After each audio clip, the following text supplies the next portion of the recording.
तो लागी दया कोमल चित संता। संतों के हृदय में करुणा का उद्रेक हुआ। महर्षि अंगिरा और देवर्षि नारद पहुंचे राजा चित्रकेतु के पास। अपार दुख में, पीड़ा में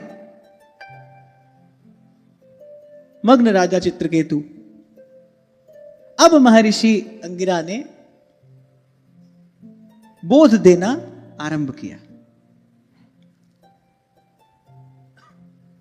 क्योंकि दूर से देखने पर ऐसा दिखाई पड़ रहा है कि जो राजा है वो पुत्र वियोग से दुखी है, वो पुत्र की मृत्यु से दुखी है। पर वस्तुतः दुख का कारण किसी का वियोग नहीं, दुख का कारण किसी की मृत्यु नहीं, दुख का कारण तो जीव का अज्ञान है।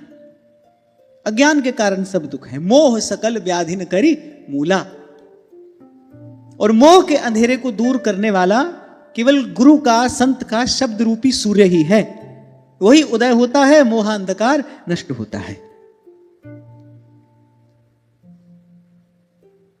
तो महर्षि अंगिरा ने कहना आरंभ किया, ऊचतुर्मृतकोपान्ते पतितं मृतकोपमं शोकाभिभूतं राजानं बोधयन्तौ सदुक्तिभिः। कोऽयं स्यात् तव राजेन्द्र भवान्यमनुशोचति त्वं चास्य कतमः सृष्टौ पुरेदानीमतः परम। अनेक अनेक प्रकार की सुंदर सुंदर उक्तियों से, अनेक अनेक प्रकार के उदाहरणों से महर्षि अंगिरा समझाने लगे राजा चित्रकेतु को। उन्होंने कहा, जिसके लिए इतना शोक कर रहे हो, बोले इस जन्म के पहले वो बालक कौन था, तुम्हारा कौन था, तुम उसके कौन थे, और क्या आगे भी तुम्हारा उसका कभी कोई संबंध संभव है? कदापि नहीं। बड़ा सुंदर उदाहरण दिया कि कभी नदी के किनारे बैठो तो जल की लहर आती है, तो किनारे की जो बालू होती है उसको अपने साथ बहाकर ले जाती है। अच्छा, बालू के जो कण होते हैं वो किनारे पर एक साथ होते हैं, जल की धारा आती है उनको बहाकर ले जाती है। कोई कण कहां चला जाता है, कोई कण कहां चला जाता है। बिल्कुल ऐसे ही काल का वेग होता है। आज जो मिला है कल वो बिछुड़ जाता है, फिर कोई मिलता है, फिर कोई बिछड़ता है। और एक बात निश्चित है, जो मिला है वो बिछड़ेगा, जिससे मिलन हुआ है उससे वियोग सुनिश्चित है। हां, एक बात अवश्य कहनी पड़ेगी, ये बात कहते सुनते सभी हैं और हर युग हर काल में यही देखा जाता है। ये बात कहते सुनते सभी आ रहे हैं, पर तब ही हो ही सब संशय भंगा, जब बहुकाल करिए सत्संगा। आप और हम भी ये बात सावधान होकर श्रवण करें। आज मैं कह रहा हूं, आप सुन रहे हैं, हमको लग रहा है कि हाँ भाई ठीक है, बात हमारी समझ में आ गई। पर जब कोई ऐसी परिस्थिति जीवन में आती है तब वस्तुतः पता चलता है कि हम केवल जानकारी ही रखते हैं या गुरु की कृपा से हमको ज्ञान हुआ है। क्योंकि मैंने कहा ना कि दुख का कारण किसी का वियोग, दुख का कारण किसी की मृत्यु नहीं है। दुख का कारण तो जीव का अज्ञान है। अज्ञान की निवृत्ति गुरु द्वारा प्रदत्त ज्ञान से ही होती है। महामोह तम पुंज चासु वचन रवि कर ही निकर। जैसे बाबा बुल्ले शाह कहते हैं, बुल्ले शाह पता ता लगसी जे चिड़ी फसी हाथ बाजा। समय आएगा ना तब पता चलेगा, और समय तो आएगा, समय तो आएगा, कभी ना कभी तो ये समय आएगा ही। आज जिनसे मिले हैं कल उनसे बिछड़ना है, जो नदी नाव संजोग है। बस इसी को कहते हैं जागते रहना, इसी को कहते हैं माया के प्रवाह में बह ना जाना। ये जो बार बार आपको कहा जाता है ना, भाई संसार से भागना नहीं है, और भाग कर जाओगे भी कहां? जहां लगी गो गोचर मन जाई, वहां तक यही है, द्वंद ही है। गोस्वामी जी कह रहे वहां तक माया है, जहां लगी गो गोचर मन जाई। एक संत कहते हैं जो जन्म ले रहा है और नष्ट हो रहा है वो सब माया के ही अधीन है। अब इस दृष्टि से विचार करो तो सत्य है ना, आ ब्रह्मस्तंभ पर्यंतम सर्वम मायामयम जगत। हमसे लेकर ब्रह्मलोक तक सब कुछ उत्पन्न भी होता है, नष्ट भी होता है, माने सभी माया के अधीन है। सत्यम सत्यम पुनः सत्यम हरेर नामैव केवलम। साचो तेरो नाम रे।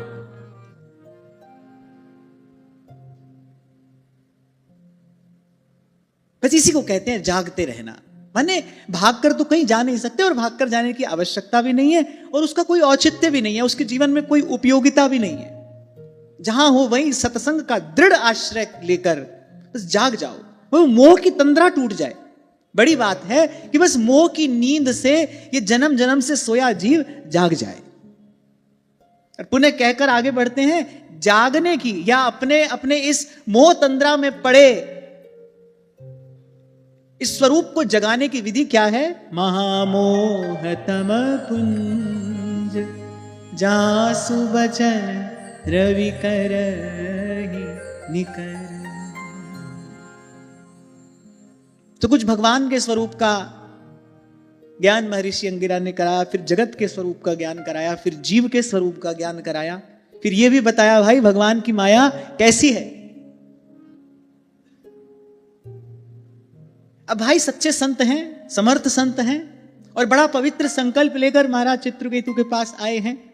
अब वो जो ज्ञान महर्षि अंगिरा ने प्रदान किया ना, उससे चित्रकेतु को थोड़ा धीरज मिला, उससे चित्रकेतु को थोड़ा अवलंब मिला। अच्छा, ये बात तो देखने में आती है आपको, शायद कुछ समय पूर्व भी मैंने संकेत किया था कि 5-7 घटनाएं ऐसी घटी, कुछ ऐसे साधकों के भाव, ऐसे साधकों के अनुभव हमको प्राप्त हुए कि जिनके जीवन में ऐसी ही अत्यंत प्रतिकूल परिस्थितियां आई, उन्होंने अपना यही अनुभव लिखकर भेजा कि ऐसे समय में सत्संग ने बहुत सहारा दिया, ऐसे समय में सत्संग ने बड़ा अवलंब दिया। सत्संग ना होता तो हम टूट जाते और बिखर जाते, सत्संग ने संभाल लिया। कारण, क्योंकि जो दुख हो रहा है ना, उस दुख का कारण कोई वस्तु, व्यक्ति या कोई स्थिति नहीं है। दुख का कारण क्या है? दुख का कारण अज्ञान है, दुख का कारण अविद्या है। हमको प्रयास क्या करना है? हम क्या करते हैं? आज ये दुख है, इसको दूर करने में लग गए। अच्छा, वो अभी पूरा दूर हुआ नहीं, इतने में दूसरा दुख है, फिर उसको दूर करने में लग गए। ये तो भाई, ये संसार कांटों की बाड़ी, उलझ उलझ मर जाना है, उलझ उलझ मर जाना। तो कांटों की बाड़ी है भाई। जैसे कांटों की बाड़ी में वस्त्र उलझ जाए। अच्छा, होता क्या है, कई बार व्यक्ति एक कांटे से सुलझाता है और साथ ही साथ दूसरे में उलझ जाता है, सुलझ ही नहीं पाता। तो ऐसे कहा, ये संसार कांटों की बाड़ी, उलझ उलझ मर जाना है। बोले ऐसे एक एक दुख का निवारण करने से काम नहीं चलेगा। दुख का मूल क्या है? अज्ञान। बोले उसका निवारण किया जाए, और उसका उपाय क्या है? कहत कबीर सुनो भई साधो, सतगुरु नाम ठिकाना है, सतगुरु नाम ठिकाना है, रहना नहीं है देश बेगाना है, रहना नहीं है देश बेगाना है। ये संसार कांटों की बाड़ी, ये संसार कांटों की बाड़ी, उलझ उलझ मर जाना है, उलझ उलझ मर जाना है, रहना नहीं है देश बेगाना है, रहना नहीं है देश बेगाना है। कहत कबीर सुनो भई साधो, कहत कबीर सुनो भई साधो, सतगुरु नाम ठिकाना है, सतगुरु नाम ठिकाना है, रहना नहीं है, देश बेगाना है। रहना नहीं है, देश बेगाना है। सतगुरु नाम ठिकाना है, सतगुरु नाम ठिकाना है, सतगुरु नाम ठिकाना है। रहना नहीं है, देश बेगाना है, रहना नहीं है, देश बेगाना। इसीलिए संत सीधी सादी अपनी भावपूर्ण वाणी में कहते हैं, मेरे सारियां दुखां दा दारू ने एक पुड़ी राम नाम दी। तो इतनी बात समझ लेनी है कि भाई कहीं भागने की आवश्यकता नहीं है। हमारे दुख का कारण ये वो हम तुम ये नहीं है। दुख का कारण हमारा अज्ञान है, हमारे ही भीतर है, हमारे भीतर छिपा है हमारे दुख का कारण। और जो सुख का बीज है वो भी भीतर ही पड़ा है। उसी के लिए महाराज ने कहा, मन तो ज्योत स्वरूप हैं, अपना मूल पछाण। दुख का कारण भी भीतर ही पड़ा है, सुख का कारण भी भीतर ही है। चयन करने का अधिकार ईश्वर ने आपको दिया है, कर्मण्येवाधिकारस्ते, उसमें कोई हस्तक्षेप नहीं करेगा। जैसे ये मनुष्य जीवन, ये मानव देह, जैसे ये मोक्ष का खुला द्वार है, ऐसे ही पतन भी हो सकता है, घोर पतन हो सकता है। कल ही हम बात कर रहे थे, भगवान कह रहे हैं कि जो न तरे भव सागर नर समाज अस पाई, तेनर निंदक मूढ़मति आत्माहन गति जाई। जो ये जन्म जीवन पाकर भी आत्म कल्याण न करे, भजन न करे, हरि को ही नहीं भजा, एते भय तो कहा तुलसी, जो पे जान की जीवन राम न जाने। भगवान का ही भजन नहीं किया, फिर भगवान करे आत्माहन गति जाए। फिर जो गति आत्महत्यारे की होती है, वही गति ऐसे मनुष्य की होती है। जो न तरे भव सागर करे नर समाज अस पाई। क्या प्राप्त करके? भगवान कह रहे 4 बात हमने दे दी। नर तन भव बारिधि कहूं बेड़ो, सन्मुख मरुत अनुग्रह मेरो, कर्णधार सदगुरु दृढ़ नावा, दुर्लभ साज सुलभ कर पावा। सब संयोग भगवान कह रहे हमने बनाकर दे दिया। ध्रुवदास जी यही तो कह रहे हैं कि बार बार तो बनत नहीं, ये संयोग अनुरूप। संयोग बड़ा महत्वपूर्ण है, संयोग बड़ा महत्वपूर्ण है। मिट्टी भी पड़ी है, जल भी पड़ा है,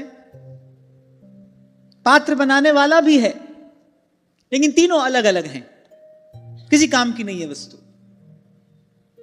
जल वाष्प हो जाएगा, मिट्टी पांव तले रोंदी जाएगी, और बनाने वाला हाथ पर हाथ धरे बैठा रहेगा। अब तीनों का संयोग हो जाए, जल का, मिट्टी का, बनाने वाले का संयोग हो गया। अब संयोग से क्या है? पात्र बन गया। अब उस पात्र में जल भरकर प्रभु की सेवा होगी। संयोग महत्वपूर्ण है। ऐसे ही जीवात्मा का महात्मा से संयोग होना चाहिए, तो ये जीवात्मा पात्र बन जाए, भगवान की सेवा में पहुंच जाए। तो सच्चे संत थे, पवित्र संकल्प लेकर आए थे, भाई इस जीव के दुख का नाश होना चाहिए। तो महर्षि अंगिरा ने कहा कि राजन एक बार इन सब बातों का विचार करो। संत की वाणी में बल होता ही है। चित्रकेतु को थोड़ा सहारा मिला, चित्रकेतु को थोड़ा अवलंब मिला, और उसने कहा, पहले तो पूछा कौन है आप? मुझ दीनहीन पर कृपा करने के लिए पधारे हुए आप कौन हैं? अपना परिचय दीजिए। बहुत सारे ऋषि मुनियों का नाम चित्रकेतु ने स्मरण किया, इनमें से बताइए आप कौन हैं? और स्वयं के लिए चित्रकेतु कह रहा है, तस्माद् युवां ग्राम्य पशोर मम मूढ़ धियः प्रभु, अंधे तमसि मग्नस्य ज्ञानदीप उदीर्यता। चित्रकेतु ने कहा, प्रभु मैं तो इस समय विषय भोग में फंसा हुआ मूढ़ बुद्धि ग्राम्य पशु हूं। माने चित्रकेतु ने कहा कि मेरी बुद्धि तो इस समय बिल्कुल जड़ है। और यहां एक बात और भी कही जा रही है कि जिसके भीतर ये सब बात न जाए, माने ये जो तत्व की बात है, ये जो ज्ञान की बात है, जिसके भीतर न जाए, कह देते हैं ना लोग, बोले हमारे तो ऊपर से जा रही है, हमको ये सब समझ में नहीं आता। तो यहां चित्रकेतु एक प्रकार से ये कह रहे हैं, बोले वो कौन है? बोले ग्राम्य पशु है।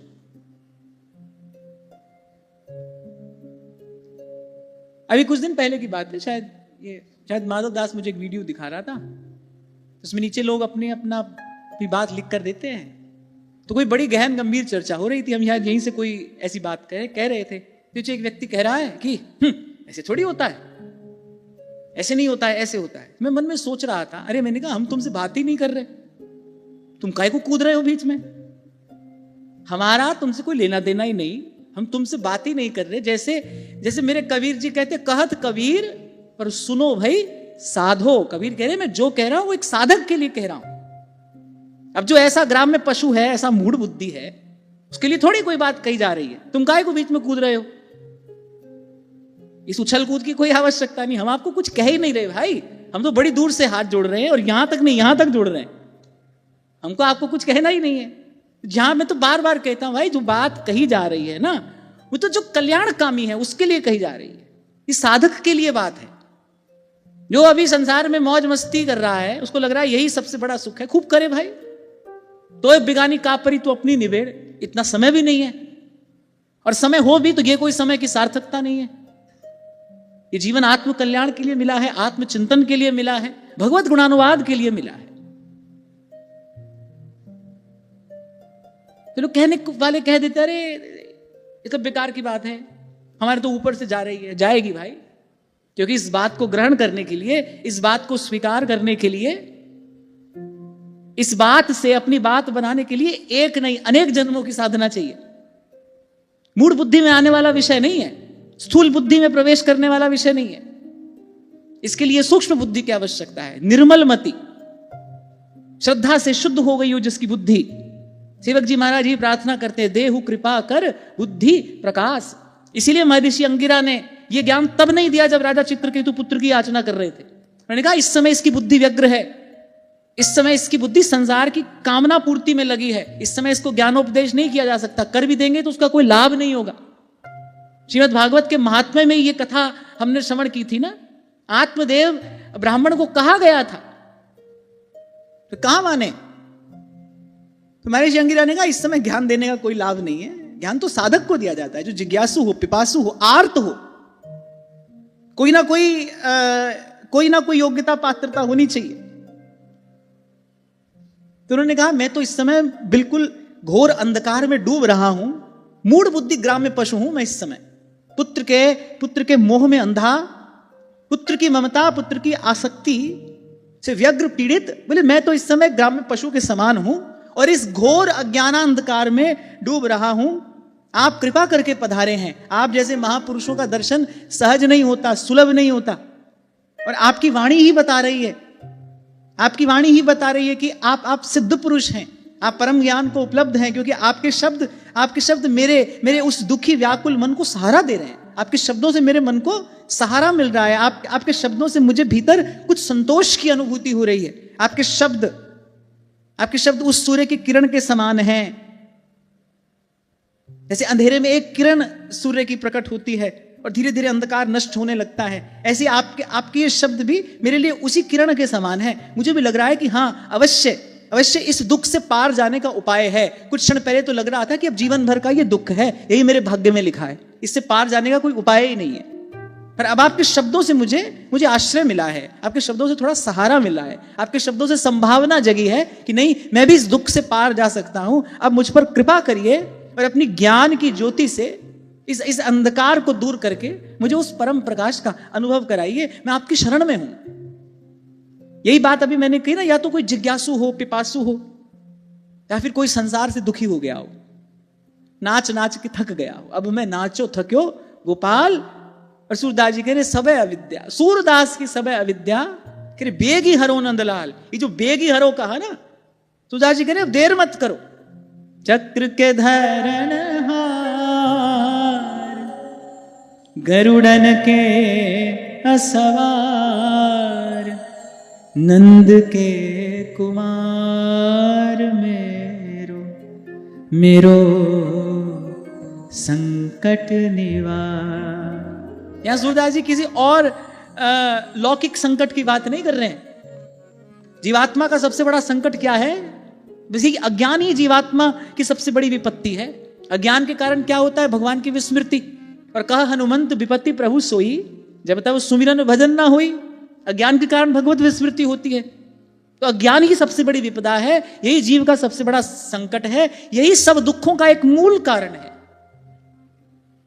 चक्र के धरण हार गरुड़न के असवार, नंद के कुमार मेरो मेरो संकट निवार, मेरो संकट निवार।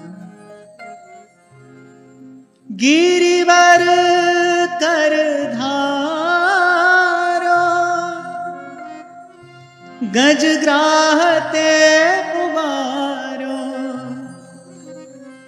ब्रज को रक्षण हार,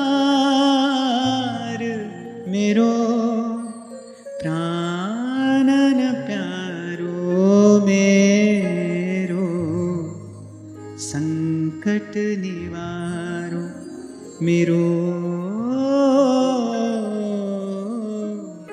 संकट निवार। तो महर्षि अंगिरा ने कहा कि राजन, जिस समय तुम पुत्र के लिए बहुत लालायित थे तो मैंने तुम्हें पुत्र दे दिया था। मैं वही अंगिरा हूं। अच्छा देखो, इतने दुख में व्याकुल हैं महाराज चित्रकेतु, महर्षि को पहचाना नहीं। अति का दुख हो या अति का सुख हो, मति हर लेता है। धीरज नहीं रहता, विवेक नहीं रहता, बोध नहीं रहता। बोध बना रहे, ये जागृति बनी रहे, इसके लिए क्या करें? इसके लिए जीवन में सतत सत्संग बना रहे। गांठ बांध के रखनी पड़ेगी ये बात पल्लू से कि भाई सुख दुख आएगा आएगा आएगा और जाएगा जाएगा जाएगा, आएगा भी और जाएगा भी। कितने द्वार लगा लो, दुख आने से रोक नहीं सकते, और कितना ही न्योता दे लो, सुख को बुला नहीं सकते। जब आना है तब आएगा, जब जाना है तब जाएगा। हमको उन दोनों के साथ बह नहीं जाना है। कभी सुख हमको अपने साथ भगा ले जाता है, कभी दुख भगा ले जाता है, और घोर अंधकार में दोनों ही ले जाकर छोड़ देते हैं। साधक प्रश्न करते हैं कि भजन करने बैठते हैं तो अनेक अनेक प्रकार के विकार मन में उठते हैं। उठने दीजिए। आप उन विकारों को, आप उन विचारों को देखते रहिए। कोई भी लहर आज तक ऐसी उठी नहीं जो शांत ना हो गई हो। तो ये जितने भी विकार विचार हैं सब लहरों की भांति तो हैं, उठेंगे भी और शांत भी हो जाएंगे। आप धीर गंभीर रहे आसन का पक्का। आप अपने आसन पर बैठे रहो। आपको गुरु ने प्रभु का नाम दिया है, परम मंत्र प्रदान किया है, आप उसको हाथ में लेकर, नाम ही आंधे की लकड़ियां है, आप उसको हाथ में लेकर और धीरज के आसन पर बैठे रहो। उन विकारों को उठने दो, घबराओ मत, विचलित ना होइए, उठने दीजिए। और एक बार इस रीति से कुछ काल साधन करके देखिए। पर होता क्या है, व्यक्ति 2 दिन भजन में बैठा, 2 दिन ऐसी अपनी भीतर की स्थिति देखी, भागा आया, नहीं मन नहीं लग रहा है, बड़े बड़े विकार उत्पन्न होते हैं, ऐसा होता है वैसा होता है। अरे भाई होगा, क्यों नहीं होगा? जन्म जन्म का मैल भीतर भरा है तो होगा ही। कुछ समय धीरज धरकर इस रीति से साधन करिए, देखिए देखिए धीरे धीरे पहले उनकी तीव्रता, उनकी गति कम होती है कि नहीं। देखो धीरे धीरे मन शांत हो जाएगा, कहीं कोई विकार नहीं रहेगा। जैसे जल से भरे पात्र में आप कंकड़ डालने लगे, कंकड़ अपना स्थान बनाते जाएंगे ना, उनमें भार है, उतना जल अपने आप पात्र से बाहर आता जाएगा। दूसरा उदाहरण है, एक पात्र में मैला जल भरा है, आप ऊपर से जल की धार छोड़ दो, जल की धार चलती रहे, धीरे धीरे क्या होगा, मैला जल बाहर आ जाएगा, शुद्ध जल पात्र में एकत्रित हो जाएगा। बिल्कुल ठीक है, ऐसी ही रीति है भजन की। मैला कुचैला जल हमारे भीतर भरा है, इस घट में विषय वासना का मैला कुचैला जल भरा है, आप भजन की धार चलाइए। कल यही तो आपसे कह रहा था, पहले अनर्थ निवृत्ति होगी भजन से, सत्संग से। विधि तो यही है ना, साधन को हरि भजन है, कह सत्संग सहाय। सत्संग से, भजन से पहले अनर्थ की निवृत्ति होगी, फिर धीरे धीरे आप देखेंगे मन शांत हो गया। फिर उसके बाद जो संकल्प उसमें उठेंगे वो शुभ संकल्प होंगे, पवित्र संकल्प होंगे, दिव्य संकल्प होंगे।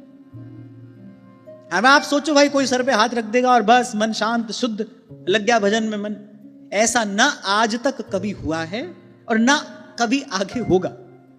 ऐसा कभी नहीं हुआ और कभी नहीं होगा। भजन ना हुई खेल खिलौना।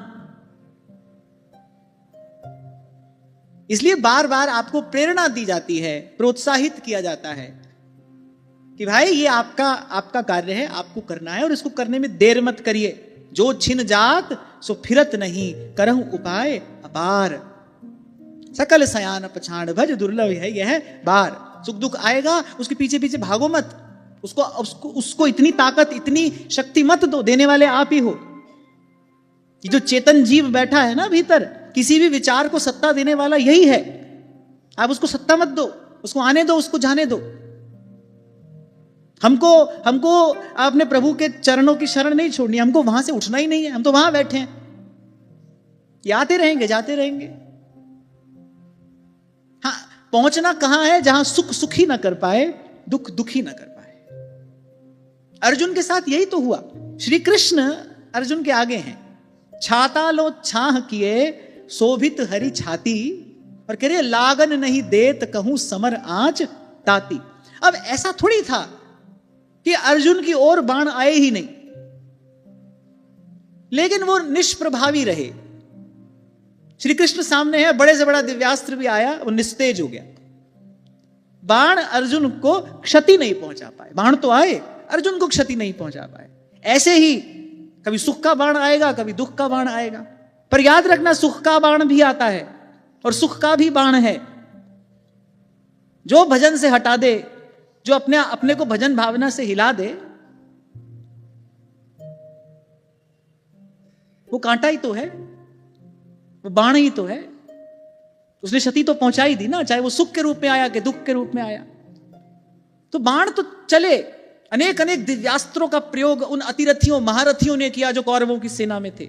ठाकुर जी बैठे हैं, उनका ये व्रत है, सकृदेव प्रपन्नाय तवास्मीति च याचते अभयं सर्वभूतेभ्यो ददाम्येतद् व्रतम मम। उनका ये वचन है भाई, जो सभीत आवा शरणाई राखऊं ताई प्राण की नाई। अगर कोई भयभीत होकर मेरी शरण में आ जाए, राखऊं ताई प्राण की नाई। भगवान के प्राणों को कौन क्षति पहुंचा सकता है? शरणागत प्रभु का प्राण है। तो हमको तो वहां रहना है। पर क्या होता है, थोड़ा सा सुख आता है वो भी भाग कर ले जाता है, थोड़ा सा दुख आता है वो भी भाग कर ले जाता है। और एक और बात, ऐसा भी कभी नहीं हुआ, जैसे मैंने कहा ना, आज तक ऐसी कोई लहर नहीं उठी जो पुनः विलीन ना हुई हो। और आज तक ऐसा भी कभी नहीं हुआ कि समुद्र में लहर ना उठी हो। लहर भी उठेगी और वह उठकर शांत भी हो जाएगी, दोनों ही बात है। ऐसे ही सुख दुख की लहर अंत तक उठती रहेगी, अंत तक। श्री प्रबोधानंद सरस्वती पाद वृंदावन महिमामृतम में यही बात कहते हैं। ये सुख दुख के द्वंद्व मेरे मन को अंत तक पीड़ित करना चाहते हैं तो करते रहें, पर किसी भी स्थिति में मुझसे धाम का आश्रय नहीं छूटे, मैं यहां पड़ा रहूं। ऐसे ही अपने को धाम का आश्रय हो, नाम का हो, रूप का हो, लीला का हो, नाम रूप लीला धाम का हो, हमारा आश्रय ना छूटे। ये दोनों बातें हम स्मरण रखें। सुख दुख ये लहरें उठती रहेंगी, सदा उठती रहेंगी अंत तक। और सुख भी आकर जाएगा, दुख भी आकर जाएगा। होता क्या है, बस ये दोनों सदा हमको व्यग्र विचलित बनाए रखते हैं। मन कभी शांत होता ही नहीं, कभी सुख के कारण अशांत, कभी दुख के कारण अशांत। इसीलिए वो जो भजन भाव में स्थिरता है, वहां तक हम पहुंच ही नहीं पाते।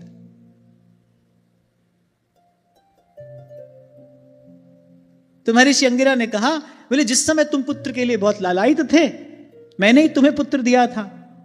मैं अंगिरा हूं और ये जो सन्मुख तुम्हारे खड़े हैं, ये ब्रह्मा जी के सर्वसमर्थ पुत्र देवर्षि नारद हैं। बोले उस समय तुम इस ज्ञान के अधिकारी नहीं थे, क्योंकि तुम्हारी मति कामना ने, वासना ने अत्यंत चंचल कर रखी थी। और संसार की असारता का निकट से बोध कराने के लिए ही मैंने तुम्हें पुत्र दिया था। राजन, स्मरण करो, जब मैंने तुम्हें पुत्र का दान किया था, मैंने कहा था यह पुत्र तुमको हर्ष और शोक दोनों ही प्रदान करने वाला होगा।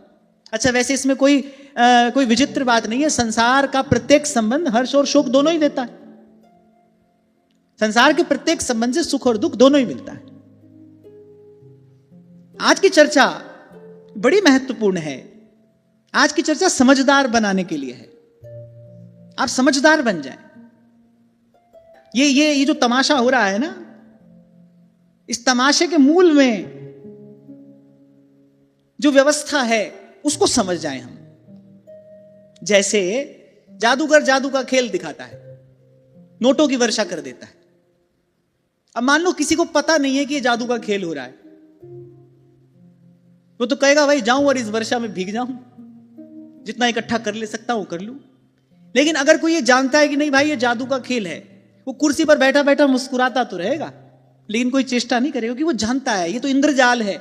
एक क्षण पहले भी कुछ नहीं था, एक क्षण बाद भी कुछ नहीं होगा। बिल्कुल ठीक ऐसे ही जो तमाशा हो रहा है, इस तमाशे के मूल में जो व्यवस्था है वो समझ में आ जाए कि भाई ये तमाशा हो रहा है, तो फिर क्या करेगा? राम झरोखे बैठ के सबका मुजरा ले, जैसी जाकी भावना वैसा ही फल दे। देखते रहिए, मैं तो कहता हूं भीतर भी देखते रहिए, बाहर भी देखते रहिए। केवल दृष्टा बने, देखिए। और देखते देखते देखते जब आप अपने आप को दृष्टा अनुभव करने लगे, फिर देखिए भीतर बाहर क्या घटना घटती है, सब कुछ बदल जाएगा। बाबा बुल्ले शाह कह रहे हैं, हुण मैनू कौन पिछाणे, मैं हो गई होर दी होर। सब कुछ बदल जाएगा। मैंने कहा ना, कोई न जानता हो कि जादू का खेल चल रहा है, वो तो नोटों की वर्षा देखते ही पागलों की तरह दौड़ेगा, जितने इकट्ठे कर सकता हूं कर लूं। अब सोचो उसकी वो सारी चेष्टा व्यर्थ ही तो है, मूर्ख ही तो है वो। लाखों रुपए एक बार के लिए वो अपनी पोटली में भर ले, 1 रुपए की वस्तु उससे आएगी नहीं, क्योंकि उसकी कोई सत्ता ही नहीं है। और वहीं दूसरा कोई जानता हो, वो बैठा बैठा कुर्सी पर देखेगा, मुस्कुराएगा, उसका थोड़ा सा मनोरंजन हो गया, बस। ऐसी तमाशा है भाई। इस तमाशे के पीछे जो व्यवस्था है उसको समझ लीजिए। इसलिए मैंने कहा ये जो चर्चा है, ये जो दुख का मूल कारण अज्ञान है, उस अज्ञान को दूर करने वाली है। तो महर्षि अंगिरा ने देवर्षि नारद का परिचय दिया। अब बताया कि तुम्हारे पास आए क्यों हैं। बोले जब हम लोगों ने देखा कि तुम पुत्र शोक के कारण बहुत ही घने अज्ञानांधकार में डूब रहे हो, फिर तब हमने ये सोचा कि तुम भगवान के भक्त हो, गौ ब्राह्मणों की तुमने बहुत सेवा की है, तुम्हें इस शोक की अवस्था में रहना शोभा नहीं देता। तुम भगवान के भक्त हो, गौ ब्राह्मणों के सेवक हो। यहां एक छोटी सी बात हमारे हाथ आती है कि आपने जो सेवा की है ना, आपने जो सत्कर्म किया है, और यदि आपने प्रभु को दृष्टि में रखकर किया है, यदि आप प्रत्येक कर्म करते करते प्रभु को समर्पित करते गए, तो उसका परिणाम क्या होगा? पुण्य पुंज बिन मिलहि कि संता, सतसंगति संस्कृति कर अंता। हाँ, अच्छा काम किया, उसको प्रकट कर दिया, अखबार में छपा दिया, यूट्यूब पर वीडियो बनाकर डाल दिया, तो उस सत्कर्म के बदले जो मान प्रतिष्ठा आपने ले ली, माने वो आपने अपना सत्कर्म खर्च कर दिया, पुण्य खर्च हो गया।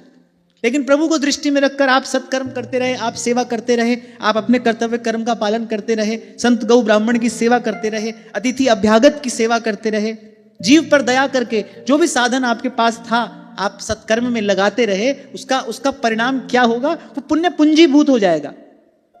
वो जो पुण्य है वो भगवान के बैंक में इकट्ठा हो रहा है, वो पूंजीभूत हो जाएगा। और जब पुण्य पूंजीभूत होता है तब क्या होता है? कि पुण्य पुंज बिन मिलहि कि संता। यहां कहने का तात्पर्य यही है कि जब पूंजीभूत होता है, पुण्य खूब इकट्ठा हो जाता है, तो वो क्या करता है? संत से मिला देता है। और संत से मिलना, इसका प्रसाद क्या है? सत्संगति संस्कृति कर अंता। अच्छा, संत कहते हैं प्रभु से तुम्हारा काम है ये बनाना, हमारा काम है जीव को इससे निकालना। हरि तो कुटुंब जाल में घेरी, मेरे पर गुरु ने काटी ममता मेरी। हालांकि तत्व तो एक ही है, दो नहीं है। इष्ट और गुरु दो तत्व नहीं है। तत्व दो हो जाए तो सारा सिद्धांत ही खंडित हो जाता है। तत्व दो नहीं है, तत्व तो एक ही है। वो एक रूप में इष्ट है, एक रूप में गुरु है। पर जब गुरु के रूप में है ना, तब वो प्रथम पूज्य है, तब वो प्रथम सेव्य है। बलिहारी गुरु आपने जिन गोविंद दियो मिला। बड़े बड़े अद्भुत धरातल पर कबीर ये बात कह रहे हैं। गुरु गोविंद दो खड़े काके लागू पाए, मेरे बलिहारी गुरु आपने जिन गोविंद दियो मिलाए। कहने का तात्पर्य यही है, इष्ट के रूप में भी वही तत्व है, गुरु के रूप में भी वही है। पर प्रथम पूज्य प्रथम सेव्य वो गुरु के रूप में है। क्यों? क्योंकि गुरु ने काटी ममता मेरी। अब देखो, दुख के समुद्र में पड़ा है राजा। कौन सी ऐसी वस्तु है जिससे राजा का दुख दूर हो सकता है? पुत्र वापस आ नहीं सकता। वो जो सारी पृथ्वी का एक छत्र साम्राज्य है, वो जो सुख संपत्ति है, वो जो वैभव है, वो तो इस समय और दुख दे रहा है। वो तो और दुख दे रहा है। अब सोचो, राजा जिस स्थिति में पड़ा है, उसके दुख को दूर करने वाला कौन है? उसके दुख को दूर करने वाला क्या है? केवल केवल केवल संत है, सत्संग है, और सत्संग से प्राप्त होने वाला विमल ज्ञान है। ऐसे ही किसी को क्या दुख है? कोई तन दुखी, कोई मन दुखी। कोई तन से दुखी है, कोई मन से दुखी है, किसी के पास धन नहीं है, सब किसी ना किसी बात से दुखी हैं। दुख कोई भी हो, दुख का कारण जीव का अज्ञान है, और अज्ञान संत सत्संग की कृपा से दूर होता है। तो बोले तुम पर अनुग्रह करने के लिए आए हैं। क्यों? क्योंकि तुम भगवान के भक्त हो, गौ ब्राह्मण सेवी हो। यहां ये चीज छोटी सी बात हमको मिली। सत्कर्म किया है, प्रभु को दृष्टि में रखकर किया है, अपना कर्तव्य समझकर किया है। इसलिए आपको कहता हूं, हमको सत्कर्म करना है, पर किसी पर उपकार करने के लिए नहीं करना है, अपनी अपनी प्रशंसा प्रशस्ति के लिए नहीं करना है। अरे पहले के महापुरुष तो ऐसे ही सावधान रहे। अमूल्य वस्तु को छुपाकर दुराकर ही तो रखा जाता है। आपके घर में भी साधारण वस्तु यूं ही पड़ी होगी, लेकिन आपके पास जो स्वर्ण है, आभूषण है, जो भी कुछ है, उसको आप छिपा कर रखते हैं ना, सहेज कर रखते हैं। ऐसे ही संत महापुरुष तो ऐसे ही रहे। उनको लगता था भाई ये संसार की संपत्ति तो आना जाना है, और हमारा भजन जो है वो अमूल्य है, उस पर किसी की दृष्टि नहीं पड़नी चाहिए, उसको छुपा कर रखना है, उसको बचा कर रखना है। पूज्य श्री पंडित जी महाराज बार बार यही बात कहा करते थे। बोले प्राणनाथ सो कछु कहे नहीं। वो कहते थे ठाकुर जी से कुछ कहो मत, क्या होगा? बोले भजन की पूंजी नष्ट हो जाएगी। अच्छा, वो कह रहे वो तो देने के लिए तैयार ही खड़े। 2 दिन पहले हम यही चर्चा कर रहे थे ना, वो तो बंधन में पड़ना नहीं चाहते भाई। वो तो कह रहे ये भी ले लो, वो भी ले लो, जो तुमको समझ में आए सो ले लो। तुमने मांगा नहीं और उन्होंने दिया नहीं, वो तो तैयार खड़े हैं इसके लिए। भजन करते समय ये सावधानी अवश्य रखे, बस तुम सन सहज स्नेह। अब कछुनाथ न चाहिए मोरे। अब कछुनाथ न चाहिए मोरे, चाहिए नहीं कुछ भी। ऐसे बीच बीच में आएंगे वो, भाई कुछ ले लो, कुछ ले लो। साधारण एक सज्जन व्यक्ति हो, उसके लिए कोई कुछ करता रहे तो उसको भी थोड़ा सा लगता है भाई, वो भी थोड़े संकोच में आ जाता है, हमारे लिए इतना कर रहे हैं, हमको भी इनके लिए कुछ करना चाहिए। एक साधारण व्यक्ति के मन में भी ऐसी भावना होती है। कोई बहुत सेवा करे, बहुत सहयोग करे, तो व्यक्ति सोचता है भाई इन्होंने हमारे लिए इतना किया है, हम भी इनके लिए कुछ करें। फिर वो है, देना उनका स्वभाव है, दिए बिना उनसे रहा नहीं जाता, दिए बिना वो व्याकुल हो जाते हैं, ऐसा प्रभु का स्वभाव है। अब कोई निष्काम भजन कर रहा है, मन ही मन उनको दुलार रहा है, उनको लाड़ लड़ा रहा है, बदले में कुछ भी चाहता नहीं, तो ठाकुर जी भी व्याकुल होते हैं, अरे भाई कुछ तो देना चाहिए, दिए बिना उनसे रहा नहीं जाता। मैंने कहा श्री नृसिंह भगवान कह रहे हैं प्रहलाद से, जब प्रहलाद जी नहीं माने फिर भी भगवान ने कहा अच्छा बेटा मेरे सुख के लिए कुछ मांग ले, तुझे देकर मुझे बड़ी प्रसन्नता होगी, तुझे देने से मुझे सुख मिलेगा, तो मेरे सुख के लिए मांग ले। तब प्रहलाद जी ने ये बात कही। वो तो कुछ भी कहने को तैयार नहीं थे, वो कुछ नहीं कहना चाहते। अरे कुछ भी ना कहने का कारण, बोले प्रभु ये जो आपने हमसे अपना ये भजन कराया है, यही आपका असीम का अनुग्रह है हम पर। आपकी कृपा के बिना हम कहां ये कर पाते। आपने हमसे भजन कराया, आपकी कृपा से आपका भजन किया, और उस भजन के परिणाम स्वरूप भी क्या हुआ? बोले जन्म जन्मांतर की वो जो विषय वासना की अग्नि थी वो शांत हो गई। नाम त्याए महासुख पाया और हर गुण गाए मेरा मन शीतलाया। हमारे तन मन प्राण शीतल हो गए। हमको ये भजन का अमृत आपकी कृपा से प्राप्त हुआ। अब इसके बाद भी आपसे कुछ और मांगे, उनकी बात भी ठीक है। इसीलिए सेवा का फल नहीं मांगा जाता, सेवा ही फल है। आप सेवा कर रहे हो, यही तो फल है। सेवा फल स्वरूपणी है। नारद जी भक्ति सूत्र में कहते हैं फल रूपत्वात्। बोले भक्ति भगवान की फल स्वरूप है, भक्ति का कोई फल नहीं होता, भक्ति का कोई फल नहीं है। भक्ति का फल यही है, अनुदिन बढ़ाऊं अनुग्रह तोरे, सीताराम चरण रति मोरे, और अनुदिन बढ़ाऊं अनुग्रह तोरे। जो हृदय का प्रेम है, भाव है, बस ये बढ़ता जाए। बढ़े प्रीत की रीत, बीच कछु होए न बाधा। तुम हो परम प्रवीण प्राण वल्लभ श्री राम। तो बुद्धिमानी तो यही है, कौड़ी के बदले ऐसा अमूल्य रत्न दे देना। सत्कर्म किया, भजन साधन किया, उसके बदले लिया क्या? समाप्त हो जाने वाला ये संसार और उसकी प्रतिष्ठा। मैं बड़ी विनम्रता पूर्वक की बात कह रहा हूं और संकोच सहित कह रहा हूं, दोनों कान पकड़कर। सारा संसार आपके सामने दंडवत करता हो, एक राई के दाने जितना भी आत्मसुख उससे नहीं मिल सकता। दुख बना ही रहेगा, मन व्यग्र रहेगा, मन की चंचलता समाप्त नहीं होगी, मन शांत नहीं होगा। ठाकुर जी ने इसका अनुभव कराया, इसको बहुत निकट से देखा। सब आपकी प्रशंसा कर रहे हैं, सब आपकी जय जयकार कर रहे हैं। क्या मिलता है उससे? एक क्षण का आत्म सुख नहीं मिलता, उल्टे पतन की संभावना अधिक है। अगर आप सावधान नहीं हुए तो आपको बहाकर ले जाएगा वो अपने साथ, किसी गहरे अंधकार में ले जाकर छोड़ेगा, यहां से लौट कर आना कठिन हो जाएगा। इसीलिए गोस्वामी जी ने कहा लोक मान्यता अनलसम। व्यास जी कह रहे हैं, व्यास बढ़ाई लोक की कुकर की पहचान, प्यार किए मुख चाटी है, बैर किए तनहान। इससे तो महापुरुषों ने सर्वथा बचे रहने के लिए कहा, सर्वथा।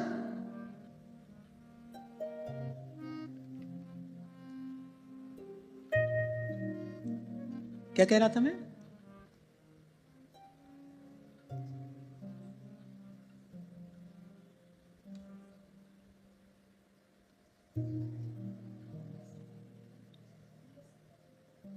हाँ, क्योंकि मैंने कहा यही सूत्र तो आपको दे रहा हूं कि बह मत जाना, जागते रहो, सावधान। तो कोई बुद्धिमानी नहीं है कि भजन से अमूल्य वस्तु, साधन से अमूल्य वस्तु भगवत भाव, और इसको खर्च कर रहे हैं किस लिए? संसार हमको जाने माने। अरे जान ले, मान ले, कुछ भी कर ले, कुछ भी कर ले। और एक और बात, संसार तो जब तक आपको निचोड़ नहीं देगा ना, तब तक फेंकेगा नहीं। और दूसरी बात, निचोड़ देने के बाद फेंके बिना रहेगा नहीं। गन्ने का रस निकलता तो देखा होगा आपने, देखा है ना? पहले गन्ना डाला जाता है, फिर रस निकालने वाला उसको, थोड़ा सा रस रह जाता है ना उसमें, फिर उसको तोड़ मरोड़ कर फिर डालता है, फिर देखता है अभी भी कुछ संभावना है, फिर डालता है उसमें। जब रस निकल गया उसको यूं फेंका।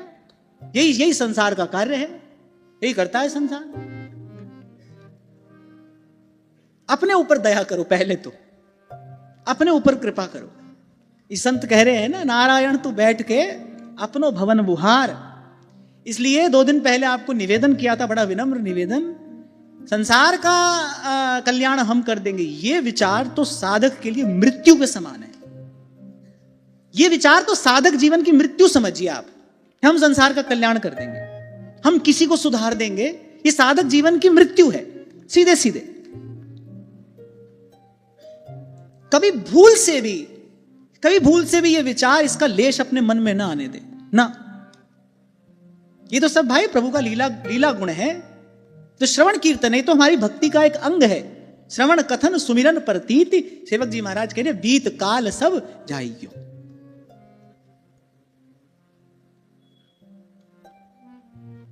तो आज के बाद कोई प्रशंसा करता हो ना,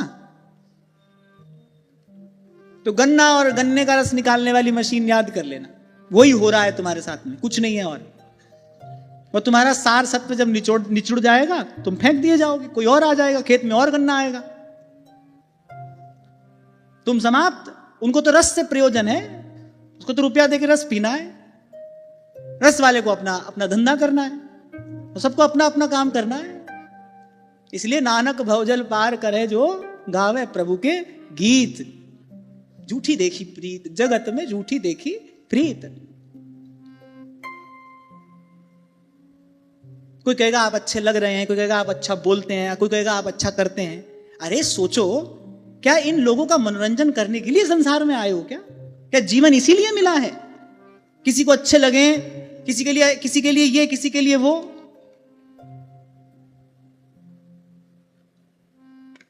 आज सत्संग की कृपा से बढ़िया बात हाथ आ गई, हमारे लिए भी, तुम्हारे लिए भी, हमारे लिए तो आई गई।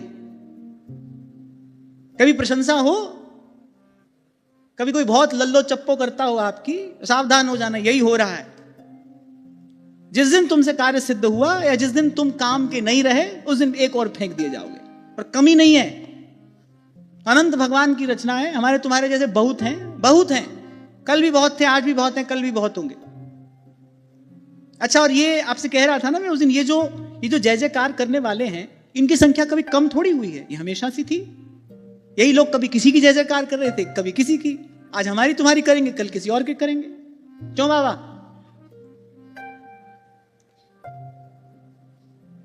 बाबा भी मान लो हमारी बात। क्यों बाबा? यही बात है, यही बात है। जेताई दी से धरण गगन विच, तेताई सब मिट जासी। भज मन चरण कमल अविनाशी। भज मन चरण कमल अविनाशी। भज मन चरण कमल अविनाशी। मीरा के प्रभु समरथ स्वामी। मीरा के प्रभु समरथ स्वामी। काटो जम की फांसी। भज मन चरण कमल अविनाशी। भज मन चरण कमल अविनाशी। हमारी माँ पहले ऐसी करती थी। अरे वो बड़े भावुक हैं, उनसे एक बार मिल लो। वो बेचारे बड़े भावुक हैं, उनसे एक बार मिल लो। अब क्या होता है ना, सामने माँ है, आपको सोच समझकर बात कहनी है। वो प्रथम गुरु भी है, मातृदेवो भव। सोच समझकर बात करनी है। पर फिर एक बार हमको बैठ के समझाना पड़ा। अरे भाव है तो भगवान के पास जाओ ना। भावग्राही जनार्दन, भाव स्वीकार करने वाले, भाव की रक्षा करने वाले, भाव का पोषण करने वाले, भाव का उत्तर देने वाले भगवान हैं, और कोई नहीं। हमें कहां सामर्थ्य है हम किसी के प्रेम का, किसी के भाव का उत्तर दें।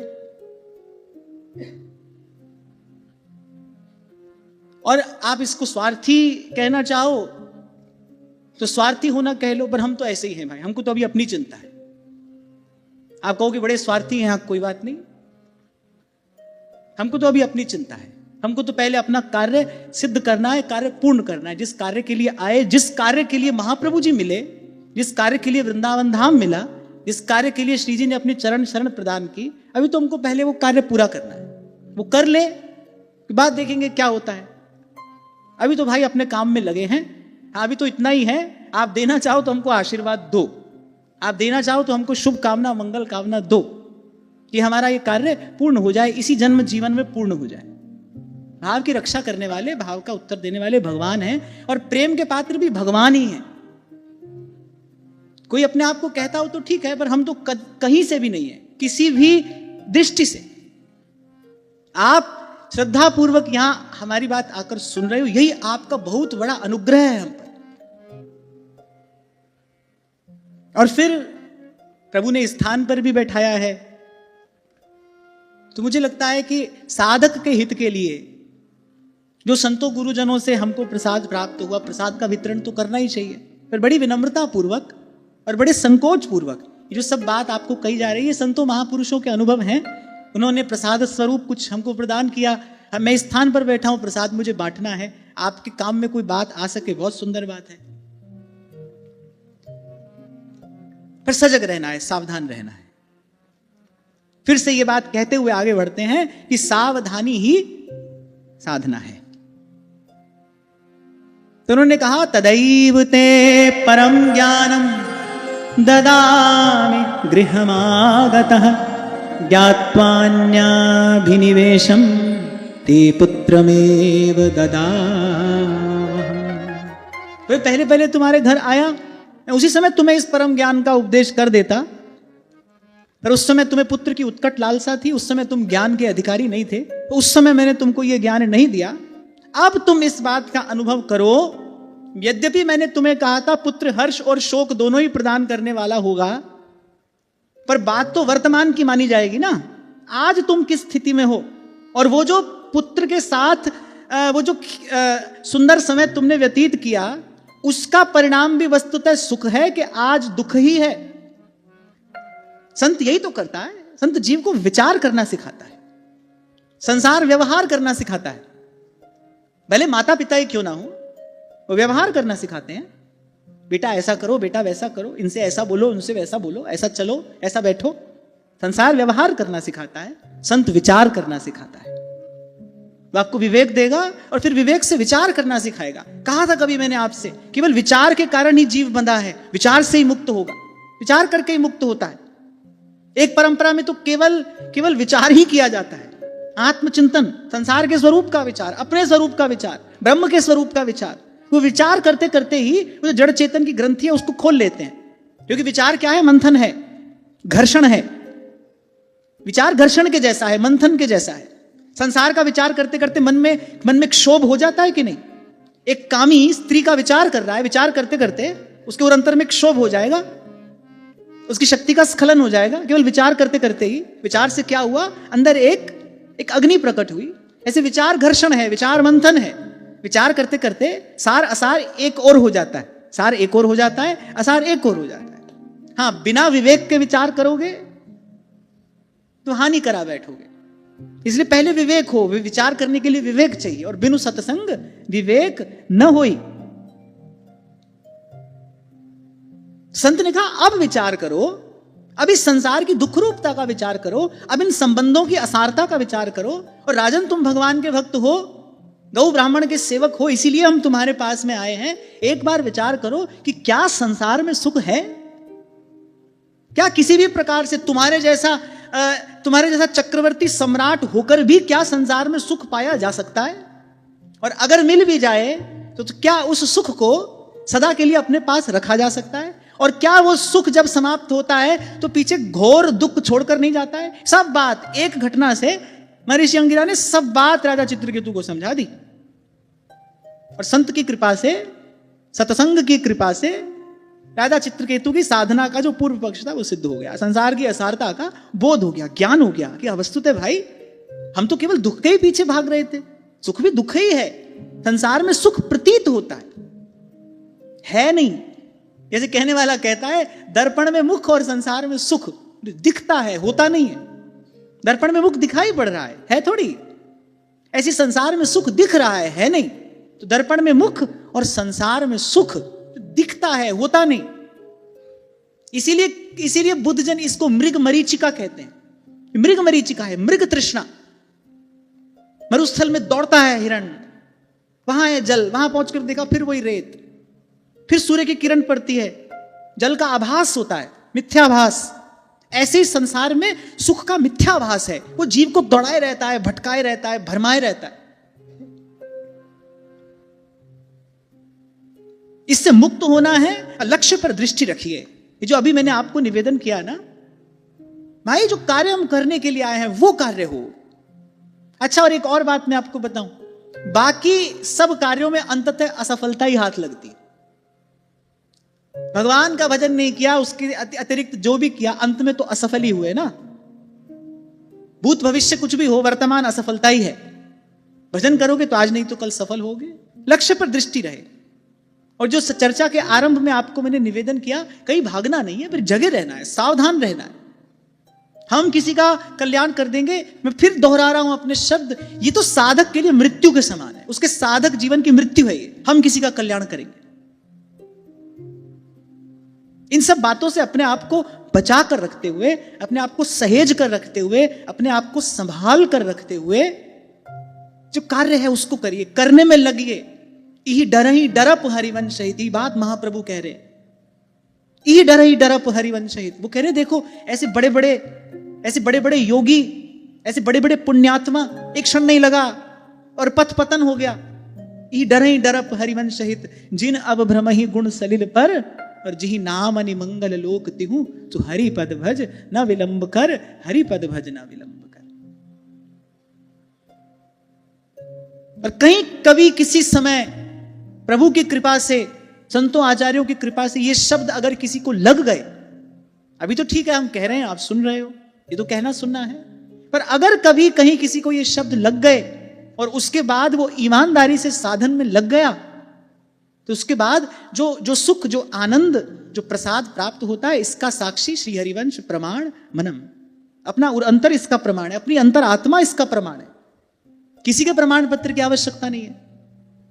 ध्यान रखना, कितना ही विद्वान क्यों ना हो, कितना ही बुद्धिमान क्यों ना हो, लेकिन उसको संसार के प्रमाण पत्र की आवश्यकता है। लेकिन जो ये भजनानंद है, इसको किसी के प्रमाण की आवश्यकता नहीं है। श्री हरिवंश प्रमाण मनम, अपना और अंतर इसका प्रमाण है, अपनी अंतर आत्मा इसका प्रमाण है। तब महर्षि ने कृपा पूर्वक कहा, बोले चित्रकेतु ध्यान से देख लो, ये गंधर्व नगर स्वप्न, ये जादू के खेल के समान ये संसार। अच्छा, एक और बात यहां बड़ी महत्व की समझ में आती है। ऐसे तो हम बोलचाल की भाषा में कह देते हैं कि जब तक संसार की ठोकर नहीं मिलती तब तक ठाकुर नहीं मिलता। आप देखो, जिस समय चित्रकेतु सम्राट है, सर्वशक्ति संपन्न है, उस समय महर्षि अंगिरा ने ज्ञान का अधिकारी नहीं माना। गौ ब्राह्मण का सेवक तो वो उस समय पे भी है, लिखा है यहां पर, भगवान का भक्त भी है, लेकिन उस समय महर्षि अंगिरा ने ज्ञान का अधिकारी नहीं माना।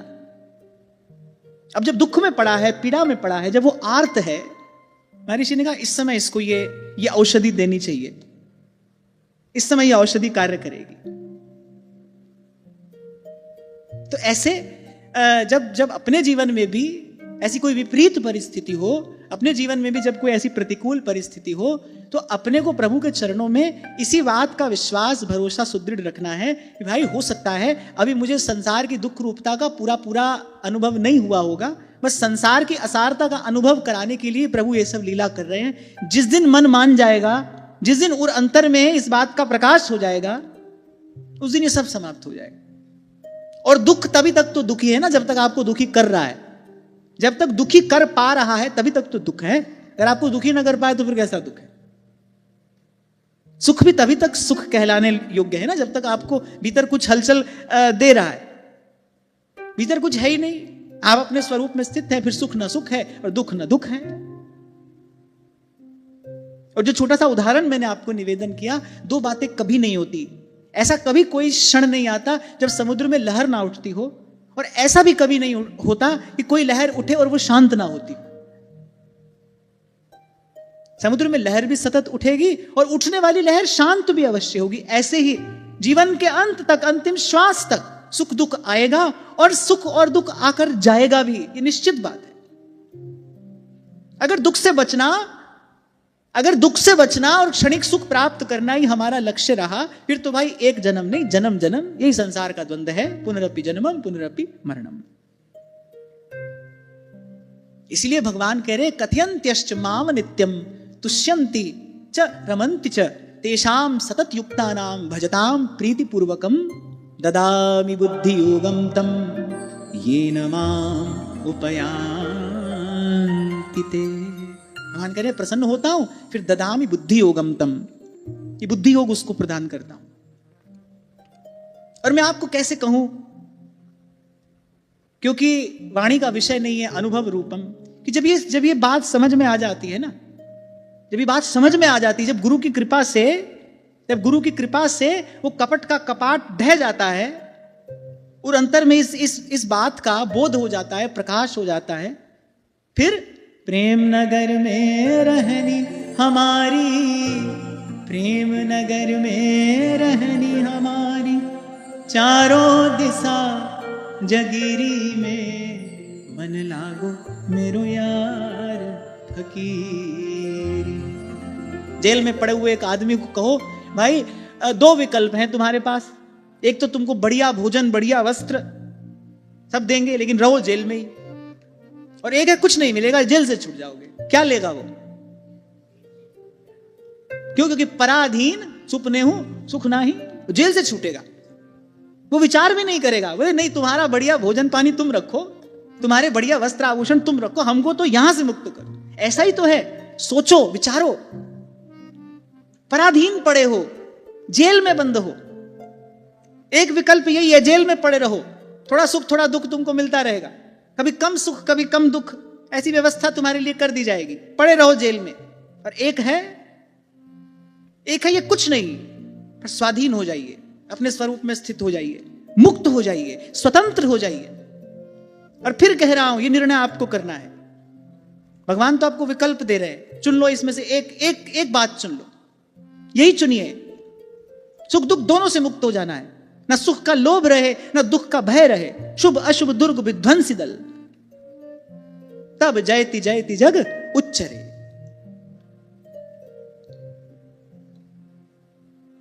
संकल्प सिद्ध ऋषि हैं, ये दिव्य ज्ञान राजा को आकर प्रदान किया। राजा को बात समझ में आ गई, कुछ भी नहीं बदला, पुत्र मरा ही पड़ा है, अभी उसका अंतिम संस्कार भी नहीं हुआ। एक प्रहर पहले जो राजा दुख के समुद्र में डूबा था, उसको अपना साम्राज्य, अपनी शक्ति, अपना वैभव सब विश्वत प्रतीत हो रहा था। एक प्रहर पहले जो राजा दुख के समुद्र में पड़ा था, एक घड़ी आधी घड़ी, आधी में पुनियाद, तुलसी संगत साधु की, कटे कोटि अपराध। इसलिए गोस्वामी जी कहते हैं, आज धन्य मैं धन्य अति, यद्यपि सब विधिहीन, निज जन जानि राम मोहे, संत समागम दीन, संत समागम दीन। थोड़ी सी देर का सत्संग, राजा दुख मुक्त हो गया। देखो कुछ भी नहीं बदला, ऋषि ने कोई चमत्कार नहीं दिखाया आकर। यद्यपि समर्थ ऋषि थे, चाहते तो पुत्र को जीवन दान में दे सकते थे, वो तो समर्थ हैं। पहले ही कहा, श्राप और वरदान देने में समर्थ, प्रारब्ध में न होने पर भी जो पुत्र दे सकता है, वो मृत पुत्र को जीवन भी प्रदान कर सकता है, जीवन दान भी दे सकते थे। पर संत हितैषी होता है, जीव का एकमात्र हितैषी संत ही तो है। भाई इसका हित किसमें है? वो कुछ काल के लिए पुत्र दिया, वो भी वस्तुतः राजा का हित था। भाई इसको संसार की दुख रूपता का बोध हो जाए, भूल कर भी कभी ईश्वर ना आए। आपको एक छोटा सा प्रसंग शायद मैंने सुनाया था ना, एक बालक, माता रोज पूजा करे, दीपक जलाए, वो बालक बार बार दीपक की लौ की तरफ आता था। एक दिन माता ने आने दिया। अब बालक ने अपनी चंचलतावश उन लो को छुआ, अब लो को छुआ, उंगली जली, उसके बाद कभी नहीं आया उसके पास। मां दीपक उसके आगे भी रख दे तो पीछे भाग जाए। बस ऐसे ही संत गुरु कृपा करते हैं, ऐसे भगवान कृपा करते हैं। जिस पर कृपा करते हैं उसी को संसार की दुख रूपता का, संसार की विषमता का, संसार की असारता का, संसार की क्षण भंगुरता का इतने निकट से बोध कराते हैं कि भाई फिर ये भूल कर भी कभी ईश्वर ना आए। इसकी साधना का, जन्म जन्मांतर की साधना का जो पूर्व पक्ष है सिद्ध हो जाए, आगे बढ़े। इसीलिए जीवन मिला है, उत्तिष्ठत जागृत प्राप्य वरान निबोधक, आगे बढ़े,